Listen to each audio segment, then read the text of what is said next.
Hey guys, welcome back to BrickSpy. I'm finally bringing you a review. I haven't done a review in a while, so I thought I would bring this to you. It is the Indiana Jones set that I built actually maybe a week or so ago.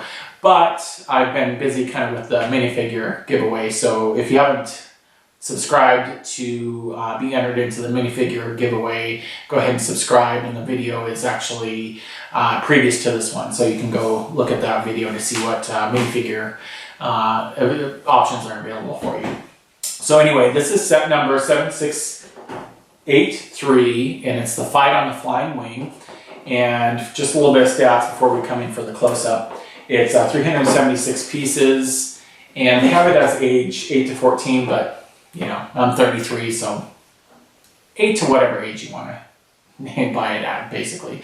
And it was $50 when I bought it new, and I think it's around $200 maybe now, $180 to $200. I'll verify that for sure, but you can link below I'll put the link below on Amazon so you can link to it. So stay tuned for the close-up. It's a very cool set. A few things I would have changed on it, but all the same, I still really enjoy this, and I still really enjoy Indiana Jones. So stay tuned for the close-up, and we'll bring you in for that. Okay, so here we are on the close-up of set number 7683, Indiana Jones Fight on the Flying Wing. So this set, like I said, was 376 pieces, and I did look it up. I did pay $50 for it, and it's going for about $180 now on Amazon. So it's considerably increased, but we've seen higher increases before. So that's not too bad, but it's still much more than original retail cost on it. So let's start on the minifigures here. We've got these two guys here you can see in the frame. Don't have names, so we'll just call this guy Fred and this guy Bob. So Fred and Bob. And I'll get those mixed up probably. So anyway, this guy's just called the mechanic, and he's this old naked guy, I guess, half naked. So you can see he's printed on the front with his really buff torso for as old as he looks, which is weird. Anyway, he's kind of, shirtless on the top and pants on the bottom. He's got his wrench. And then this guy is just called the German soldier, and Fred or Bob and Fred, or whatever you want to call him. He's pretty common. He's got his little handgun and no back printing. So nothing too special on him, and there is no double face on him. So, and then we've got Marion Ravenwood, and she is front printed and not back printed, and she's got her club in her hand, and she does have two faces. So that's kind of her scared face, and then her regular face. Stand up. Okay, let's see here. And then let's go on to Indiana Jones. And he is pretty much the same. I don't think his printing is any different from the other Indiana Jones that I've opened so far. This is my second Indiana Jones set that I've opened. So he's got his whip, and the whip is, as you can see there, it is like a rubbery plastic. Not rubber, but not plastic, kind of in the middle there. And he's got his satchel, and he's printed on his pants, but not on the back. And he's only got the one face, which is okay, because if he had two faces, it would look kind of silly, because you'd obviously see it poking through there. So there you have the four minifigures, and kind of look at those again. So now I don't have a tripod yet for my bigger, heavier camera, so this is going to be a little bit of a challenge. So I apologize for if you get motion sickness by the movement that I'm going to be probably doing here. But let's move on to the vehicle first.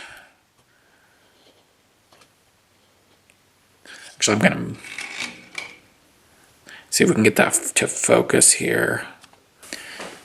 So we've got the fueling truck here, and it's pretty basic. I mean, it's an older style, as you can tell by the front. It's got the round headlights, like the windshield's different. So it's cool in that respect, but one thing, before I move you on to the part that I don't like.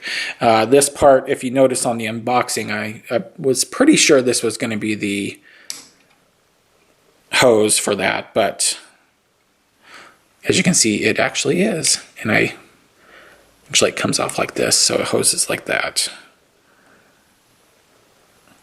So let's see here. That's pretty basic. You've got little antenna piece here to control the fuel and the fuel gauge.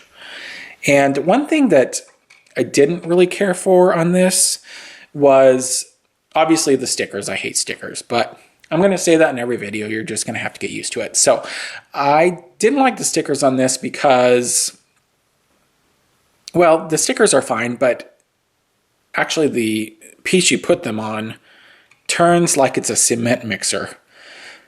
I don't know any gas tankers that spin like this, so I don't understand the point of that.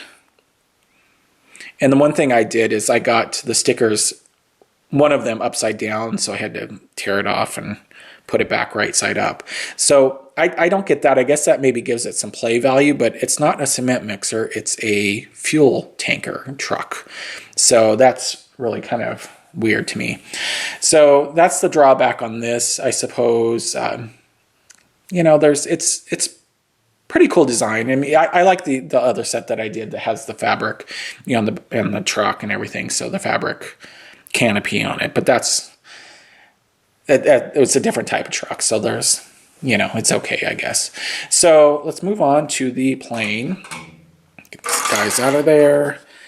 And once again, we'll be trying to focus. Actually, I'm going to pick the camera up and do that this way.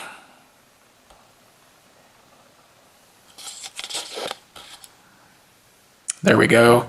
And I hope it's focusing. Sorry guys, I really need to get a tripod, so. But it's actually, the plane's really cool. The one thing I didn't like about the stickers is, I don't like stickers as you know, but the one thing I didn't like about these ones is they're larger, and I don't know if you can see on the camera itself, but they got bubbles in them as I put them on. So I try to put them on, and then whatever piece of dust that you have is gonna, like right here, if you can see that, whatever piece of dust you have is going to create a bubble in there. So, but overall, it's a pretty cool plane here. And let's look at this. That opens up. So we can have the pilot, which we're going to use the mechanic. I'm going to put him in there. One thing you'll notice here is, so he's sitting there. How does he reach his, I don't know if he's supposed to reach those controls or just see them, but he obviously doesn't, he can't reach the controls. So I don't know if that's a control or not. He just wouldn't be able to get to it. And look, I just broke it. So it's very delicate. Let's put that back where it goes. Doing this one-handed, it's not very fun, but we'll put the mechanic in there, and the other guy will be in this back part, which this part doesn't really flip off, it just kind of pulls off, which is okay. And again, he's not going to be able to reach his controls, so he's supposed to be able to reach this handlebar here to move the gun, and not going to be able to reach it. So I mean, minor thing, but you're not obviously going to be having him reach that when you're playing anyway. So moving on, another thing I did not care for was, if you look here at the wheels here.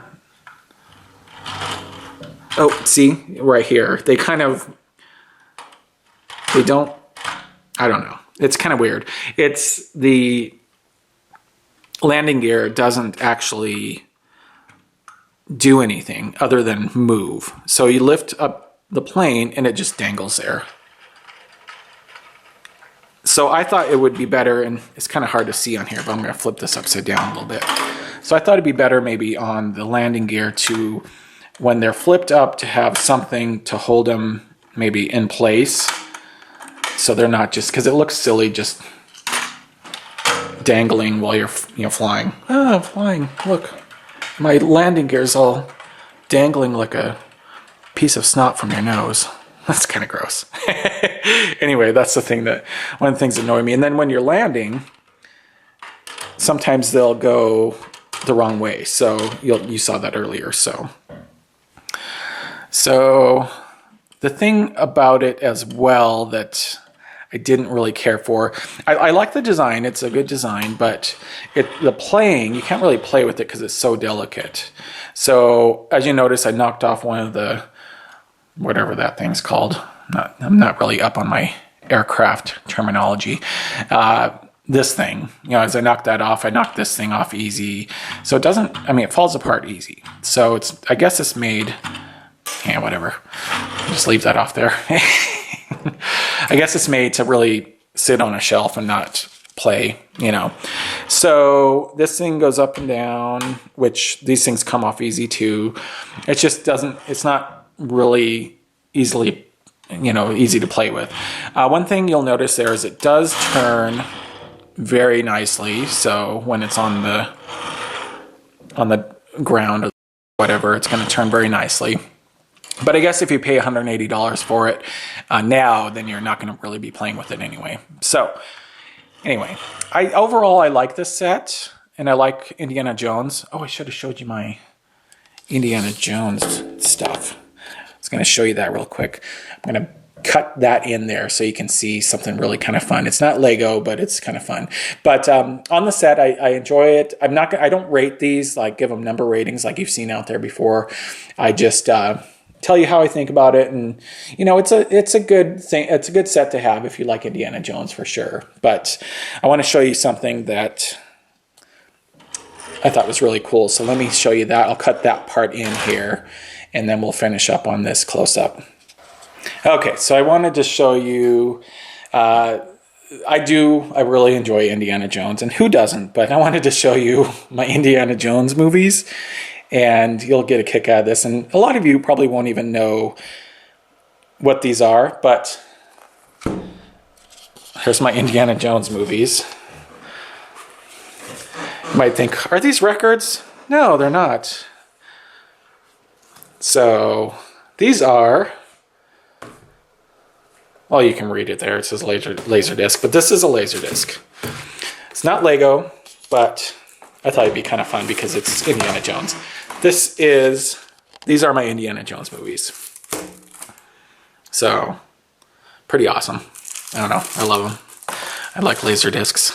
I don't know why, but I just do.